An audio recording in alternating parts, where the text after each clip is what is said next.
All right, guys, so this is my son's hoverboard. It is a Jetson brand, and it's the Magma model. It's like an off-road hoverboard. So he's had this for several months now, but this is actually his second one.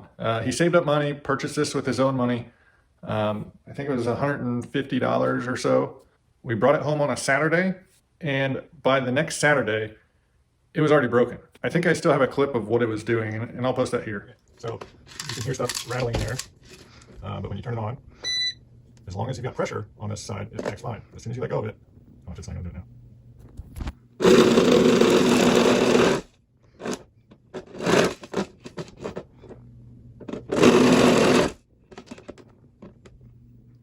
But basically, inside there was some rattling parts, and unless you kept pressure on the foot pads, it would just vibrate like crazy. And so I was going to try taking it apart and figuring out what was going on with it. But on the bottom of these, they've got two of the screw holes covered with void your warranty stickers. So I actually called tech support and talked to them about it. And they said, well, it's still under warranty. You've only had it a week. So you can send it to us and we'll take a look at it. And if it qualifies for warranty, we'll replace it or fix it or whatever. And so I asked her, I said, how long does that typically take? From the time we get it, 4 to 6 weeks. He'd only had it a week. And I said, well, I think I'm just going to take it back to the store and just see if they'll do an exchange on it. So took it back to the store. The first one he had was black. They were out of that. They hadn't restocked yet. So they had a red one. So we just even exchange and good to go. So he primarily rides this inside our house. A few days ago, it started having some rattling noise inside. So this is what it is.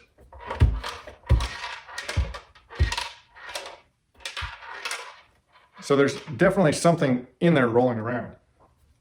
So if you power it on, it still works fine. Everything's working fine. But the rattling noise is just weird. Something else with this that we didn't notice in the last one is these two halves will actually start to slide apart. And I don't think that is supposed to do that. So I don't know if there was a clip that held these two halves together or what, but I think I'm going to take my chance and just get this apart and see what's going on. Just because he's only had it for a couple months, almost the same exact issue as the first time. So we're going to try getting it apart. Now, I have already, so if you look here, here's one of the little stickers, and it's just round and it says Jetson on it a bunch of times. I've actually already removed this one. So these are like tamper proof and they leave a void marking, but I void warranties. Let me get the camera in here close and we'll see what we find. All right, so these are just number 2 Phillips screws. Okay, so we've got one wire going to the power switch. So we'll just set that off. I don't know if you guys can see this, but there is some like metal flakes, just little like metal shavings down here in the bottom. So not sure exactly what's going on. There's an Allen head screw in there. So that is what was rattling around.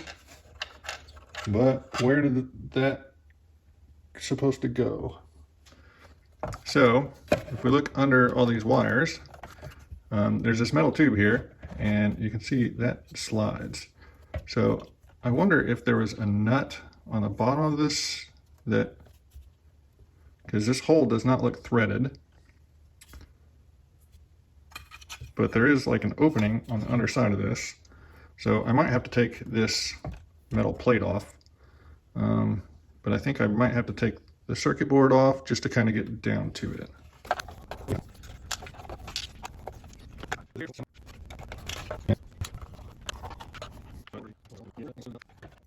Huh.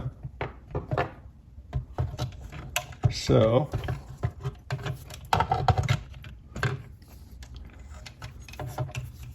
you can see on this motor, or on the underside of this, they have a 3-bolt with a lock nut. You can see these have lock nuts, although quality control is awesome because this lock nut is on upside down.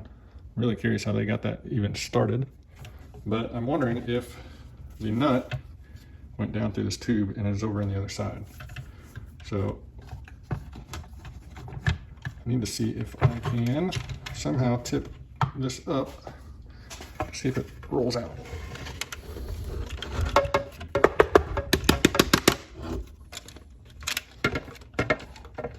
No bueno.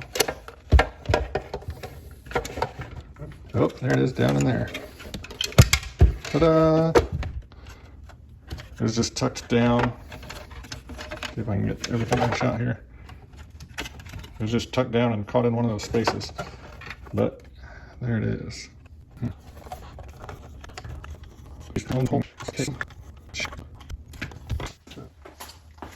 So interesting order of operations here. This clamshell thing makes it so that you cannot get a tool in there to tighten that up.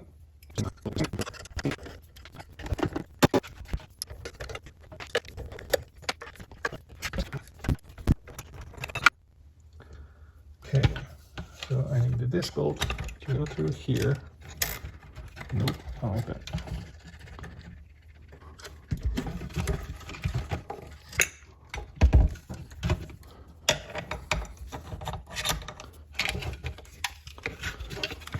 Boy, this is a real mess. You know what? I don't even need that on there for the moment.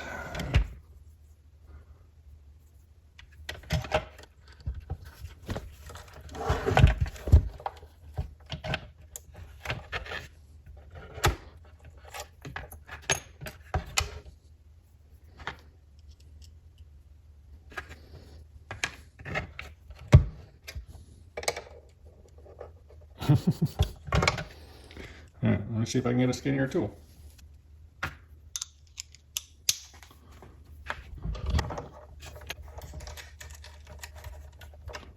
Yeah, I got it started. Sweet.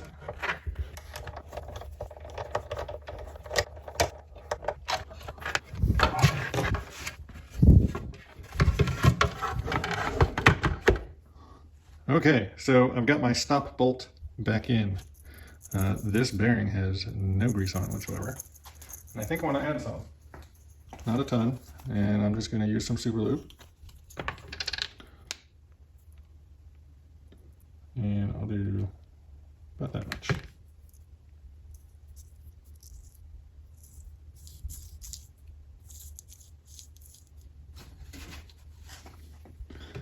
Okay, so that bearing is back on. This, I believe, was the bottom side. The top side is still in.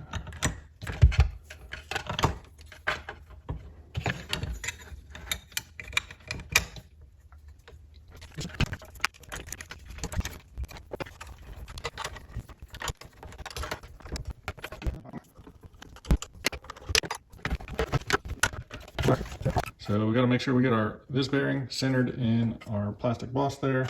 Make sure that these wires aren't pinched. Make sure no wires are pinched.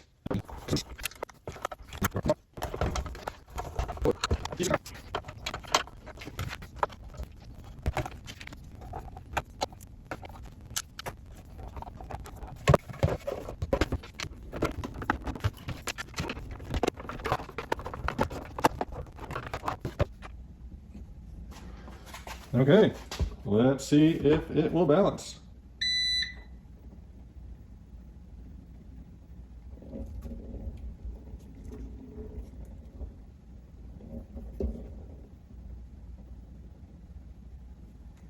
There you go. A little pressure here. Makes you go forward. A little there, backwards. So that's it, guys. It was pretty straightforward. No more rattles. I would guess that whatever happened on the first one was very similar. Had very similar rattling noises, and I'm guessing that something that came loose just got in with the sensor or shorted out something on the board or something. Who knows? But it's kind of frustrating that they put the warranty void stickers on there. I know they've got some liability issues with if someone were to take it apart and try to do stuff and whatever.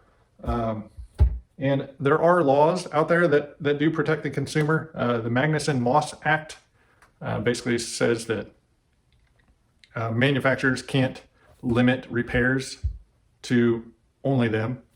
And if you get your item repaired somewhere else, that they can't void your warranty, or they can't deny a warranty claim unless they can prove that the repair at some other place caused the whatever failed for warranty. So most manufacturers know you're not going to, usually to get around that, you'd have to go to court and stuff, and most manufacturers know you're not going to do that.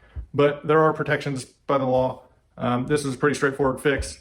Now that I've voided the warranty, if it breaks again, I'll pull it back apart and see what broke.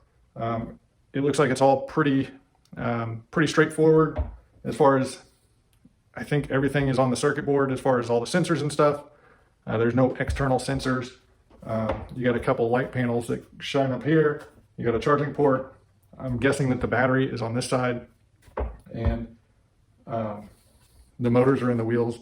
And then you've got the decorative lights and stuff. So it's all pretty straightforward. It is good to see that there are some needle bearings in there just to give a smooth ride when you're under a heavy load.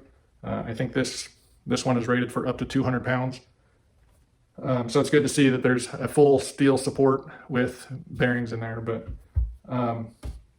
so if you guys have a Jetson or some other brand of hoverboard that is rattling or having issues, it could be a very similar thing going on with it.